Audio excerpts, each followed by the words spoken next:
Hello friends, आज हम 13 तारीख के फर्स्ट शिफ्ट के पेपर को सॉल्व करेंगे। इससे पहले मैंने बाकी जितने भी पीछे शिफ्ट हुए उन सारे की वीडियोस बना रखे हैं। आपको उन सारे वीडियोस की प्लेलिस्ट का लिंक डिस्क्रिप्शन में मिल जाएगा। पहले क्वेश्चन के साथ शुरू करते हैं, जो कि आपको वन वर्ड सब्स्टिट्यूट करने को कह रहा है। पहला कह रहा है can not be corrected, something which can not be corrected is called incorrigible. इसे करेक्ट नहीं किया जा सकता। इनएलिजिबल, जो कि किसी चीज के लिए एलिजिबल ना हो। इनक्रेडिबल मतलब समथिंग विच इज अनबिलीवेबल। और इलेजिबल, जो कि पढ़ा ना जा सके। करेक्ट आंसर था सेकंड वाला।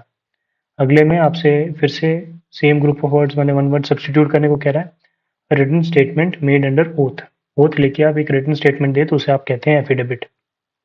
टेस्टिमनी मतलब होता है गवाही देना। स्टेटमेंट मतलब एक तरह का डिक्लेरेशन, और एफर्मेशन भी कोई चीज सही है उसका प्रमाण देना। फर्स्ट करेक्ट था। अगले में एंटोनिम पूछ रहा है शब्द लार्ज का। लार्ज मतलब बहुत बड़ा, उसका ऑपोजिट हो जाएगा टाइनी। हीरोइक मतलब कोई ब्रेवरी वाला एक्ट। जाइगेंटिक बड़ा। बम्पर बहुत ज्यादा बड़ा। फर्स्ट करेक्ट था। आगे चलते हैं। फोर्थ में क्या कह रहा है? एरर पहचानने को कह रहा है। पढ़ के देखते हैं। By the end of this month he will been, यहाँ पे विल हैव बीन होगा। वर्किंग फॉर 5 years, इस मंथ के अंत तक वो यहाँ पे 5 साल से काम कर रहा होगा। 5 साल। It has been, he had been working for 5 years, 5 साल से काम कर रहा होगा। फोर्थ करेक्ट है। अगले में पैसिव वॉइस में कन्वर्ट करने को कह रहा है। The team will announce the winner tomorrow. Tomorrow है, फ्यूचर की बात हो रही, विल। तो the winner will be announce by the team tomorrow. कौन से वाले में लिखा हुआ है? The winner will be announce by the team tomorrow. Option second correct है। अगले में फिल इन द ब्लैंक्स, और वो भी किससे? होमोफोन्स। होमोफोन के लिए कह रहा है। The homophone for the word there. There मतलब वहां पे। होमोफोन मतलब एक से शब्द जो दोनों सुनने में एकदम सेम से लगते हैं, मतलब और स्पेलिंग अक्सर अलग होती है। तो यहाँ भी देयर लिखा है, यहाँ भी देयर लिखा है। ये वाला देयर क्या है? ये उनका का सेंस देता है। तो ऑप्शन फर्स्ट करेक्ट है। आगे चलते हैं। सेवेंथ क्वेश्चन कह रहा है सब्स्टिट्यूट करना है शब्द को। पढ़ के देखते हैं। Satya is always great to his friends who help him when he was in trouble. Great ना होके यहाँ पे होगा ग्रेटफुल। किसी के लिए आप उदारवादी हो, जब क्योंकि वो अपने फ्रेंड्स के लिए उदारवादी था, क्योंकि तब वो उसकी हेल्प करने के लिए आया जब उसे सबसे ज्यादा हेल्प की जरूरत थी। अब यहाँ दो ग्रेटफुल दिया, ये भी सही स्पेलिंग होती है ये वाली। अगले में एंटोनिम पूछ रहा है शब्द एम्बिगुअस का। एम्बिगुअस मतलब होता है समथिंग विच इज अनक्लियर। पढ़ के देखते हैं। The modern work is deliberately ambiguous मतलब अनक्लियर। तो इसके लिए हमारे पास हो जाएगा something which is clear, which is sure, which is certain. Option fourth. बाकी डूबियस मतलब होता है something which is doubtful. Puzzling मतलब कंफ्यूजिंग। वेग मतलब अनक्लियर। फोर्थ करेक्ट था। आगे चलते हैं। नेक्स्ट में मिसस्पेल्ड वर्ड पूछ रहा है। In spite of the dilemma that prevailed during the discussion session, the committee remained committed to finding an amicable solution to the issue. वजह सेशन जो था वो काफी डिलेमा में फंसा हुआ था। कमिटी फिर भी रिमेंड थी, वो इस चीज के लिए प्रतिबद्ध थी कि एक एमिकेबल मतलब कि एक फ्रेंडली सॉल्यूशन मिल जाए। डिलेमा मतलब एक तरह का कंफ्यूजन। कमिटी मतलब जहाँ पे लोग होते हैं और एक तरह की डिस्कशन करते हैं या कोई भी एक सोल्यूशन निकालते हैं। एमिकेबल मतलब फ्रेंडली, और प्रिवेल मतलब उस वक्त जो चीज चल रही है उसे हम प्रिवेलिंग कहते हैं या प्रिवेल्ड कहते हैं। तो यहाँ पे प्रिवेल्ड ही गलत लिखा हुआ है, इसकी सही स्पेलिंग होती है प्रीवेल्ड। यहाँ पे ए होगा, यहाँ पे ए होगा। ऑप्शन फोर्थ करेक्ट है। फिर से एरर पहचानने को कह रहा है। Mister Surya have no interior motive in offering you support. यहाँ पे हैव की जगह हैज होगा, और नो इंटीरियर की जगह अल्टीरियर होगा। मतलब कोई भी दूसरा कोई मुद्दा नहीं है आपको सपोर्ट देने के लिए। Option first. अगले में एंटोनिम पूछ रहा है शब्द ग्रज का। ग्रज मतलब कोई पुरानी हार्ड फीलिंग या कोई पुराना गुस्सा लिए बैठना। His mother never had a grudge against his father. उसके पिता के लिए कोई भी ग्रज मतलब कोई भी हार्ड फीलिंग नहीं थी उसकी माँ के लिए। एंटोनिम क्या होगा? ये नेगेटिव शब्द है, इसके लिए हमें एक पॉजिटिव शब्द चाहिए जो कि सिर्फ एक है इसमें, वो है बेनिवोलेंस।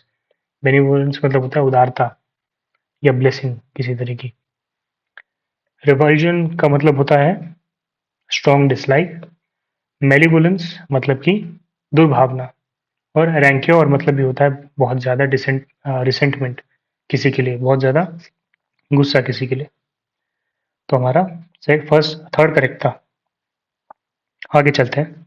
जंबल्ड ऑर्डर में सेंटेंस को अरेंज करने को कह रहा है। देखिए डी से शुरुआत है, एक बार रफली पढ़ के देखते हैं। Clouds the brain, the body and, ये तो नहीं होगा, लॉजिकल सेंस नहीं बना रहा। इसको देखते हैं, clouds the brain, your youth stunts the body and smoking in, ये भी गलत है।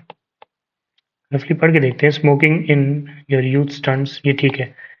मतलब आपका ऑप्शन थर्ड होगा कि आपके शुरुआत के बचपन के दिनों में या यूथ एज में जब आप स्मोकिंग करते हैं तो आपकी बॉडी नहीं बढ़ती और आपका दिमाग भी क्लाउडी हो जाता है। थर्ड करेक्ट है। इनकरेक्टली स्पेल्ड वर्ड पूछ रहा है, मोटिवेशनल ठीक है। मोटिवेशनल मतलब किसी तरह की प्रेरणा, रीइंफोर्समेंट मतलब कि फोर्स को और बढ़ाना, अपॉर्चुनिटी मतलब कि कोई मौका, और एट्रीब्यूट मतलब किसी तरह की विशेषता या गुण। यही गलत लिखा है, ये double T R I B U T E S, ये सही स्पेलिंग होगी।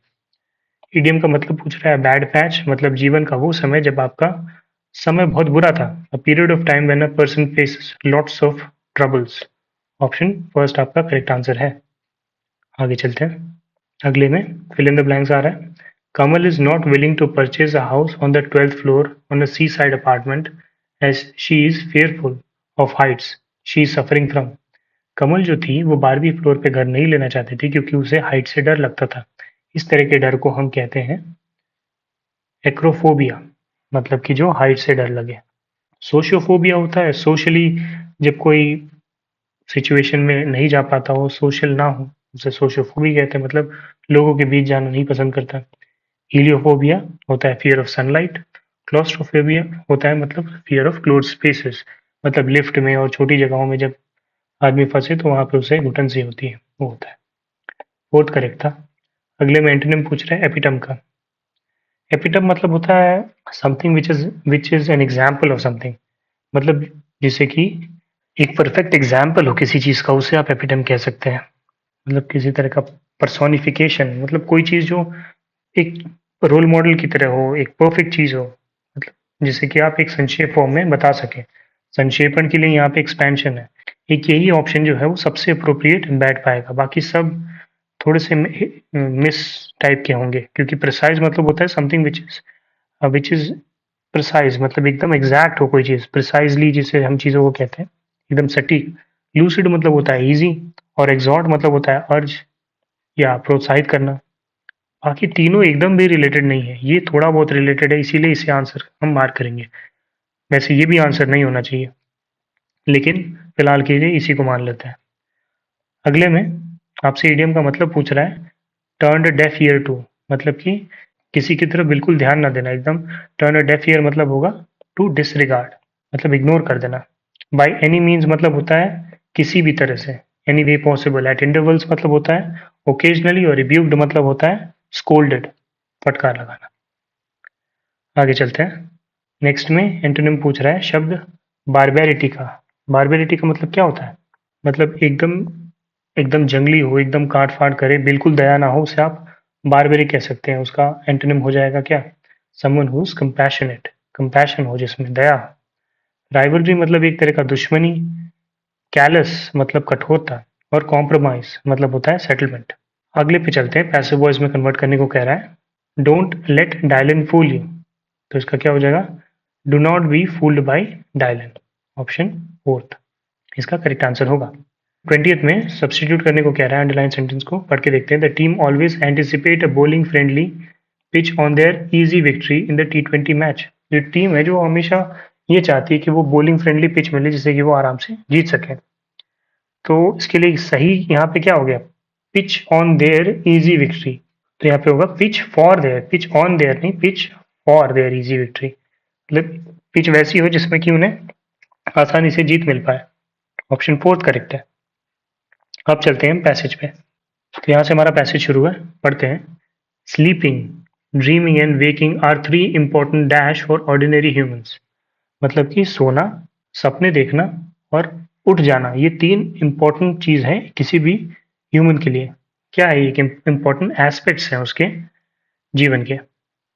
मेथड मतलब होता है किसी तरह का प्रोसीजर। एंगल्स मतलब होता है वो जो एंगल्स आपने मैथ्स में पढ़ा है। और प्रॉब्लम्स मतलब समस्याएं, तो सबसे अप्रोप्रिएट हो जाएगा एस्पेक्ट्स। आगे पढ़ें तो, but for those who have dash transcended knowledge All three are almost same and there is not much difference among these three. अगले में कह रहा है कि लेकिन वो लोग जिन्होंने नॉलेज की काफ़ी गहराई में जा गए, उनके लिए ये तीनों चीज़ें में ज़्यादा डिफरेंस नहीं होता है, वो सारी एक सी होती है उनके लिए। तो इसके लिए हमारे पास क्या हो जाएगा? डेप्थ ट्रांसेंडल नॉलेज, मतलब बहुत ज़्यादा डीप नॉलेज इन्हें मिल गई है, उनके बारे में यहाँ पे बात हो रही है। सुपरफिशियल मतलब होता है something which is on the surface, ज़्यादा डेप्थ में नहीं, ऊपर ऊपर। आगे चलते हैं। The world and life is a myth and it keeps on changing dash Adi Shankaracharya the greatest Advaita preacher. तो ये किसी ने कहा है ना, the world and life is a myth and it keeps on changing, मतलब जीवन जो है, जो ये पूरा जो ये जो पृथ्वी है और इस पे जो जीवन है, ये एक मिथ है और ये बदलता रहता है। तो ये क्या हो जाएगा? यहाँ पे हो जाएगा सेज, क्योंकि आदि शंकराचार्य ने ये कहा था। ये कौन है? वो अद्वैत के प्रीचर है। ऑप्शन फोर्थ करेक्ट है। अगले पे चलते हैं। Ramana Maharshi observed no difference between dreaming and waking state. जो रामना महर्षि थे, उन्हें डिफरेंस ही नहीं लगता था सपने देखने में और जगे रहने में। What he said is that it is from one unreal world to another dash world. One unreal world to another unreal world ही होगा। तो ये रहा ऑप्शन थर्ड, दिख नहीं रहा है इसलिए ऊपर नीचे करना पड़ रहा है। To another unreal world. आगे पढ़ते हैं। There is no difference between the images one sees when waking up and the images he she sees during dreams. मतलब कोई भी डिफरेंस नहीं है जब आप सपने में कुछ देखते हैं और आप जब रियल में उसे देखते हैं। According to his great sage of the modern century, the first one is daydreamer and the second one is a night dreamer. उनके सेज के हिसाब से वो क्या ये समझते हैं कि पहला जो है वो डे ड्रीमर होता है, दूसरा होता है नाइट ड्रीमर होता है, लेकिन दोनों ही ड्रीम देते हैं, सुबह में और रात में। The usual philosophers say that mind and body are the two elements and mind is the source of all diverse thoughts. तो जो यूजुअल फिलोसफर्स हैं वो क्या कहते हैं? माइंड और जो बॉडी है वो दो एलिमेंट्स हैं और माइंड जो होता है वही है सोर्स किस चीज़ का? हर तरह के आपके थॉट्स का। इसके बाद in the waking up state the mind is active with all tensions and dissatisfaction, so happiness is missing. During the sleep as mind is absent and so is the physical world the real happiness dash. जब आप उठे रहते हैं तब आपका जो mind होता है वो सारी टेंशन और डिससैटिस्फैक्शन से घिरा होता है, इस वजह से हैप्पीनेस उस टाइम मिसिंग होती है। लेकिन जब आप सो रहे होते हैं तो आप डिस्कनेक्टेड होते हैं, आपका माइंड जो होता है वो एब्सेंट होता है, डिस्कनेक्टेड होता है फिजिकल वर्ल्ड से, तब रियल हैप्पीनेस आती है। ऐसा कुछ फीलिंग आ रहा है तो इसके लिए क्या हो जाएगा? Real happiness is gained. देख सकते हैं आप, ऑप्शन में भी दिया होगा, real happiness is gained, option fourth. It is said that deep sleep where there is no feeling of body mind and the world is the natural state of human being.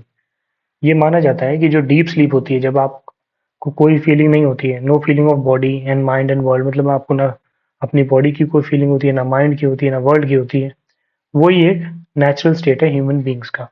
तो यहाँ से हमारी ये पूरा पेपर खत्म होता है। उम्मीद करता हूँ ये वीडियो भी बाकी वीडियोस की तरह हेल्पफुल रहा होगा। बाकी हम इस तरह की वीडियोस और बनाते रहेंगे, तो आप चैनल को सब्सक्राइब कर सकते हैं आगे की वीडियोस देखने के लिए। वीडियो के साथ अगर आप यहाँ तक बने रहे हैं तो बहुत बहुत धन्यवाद।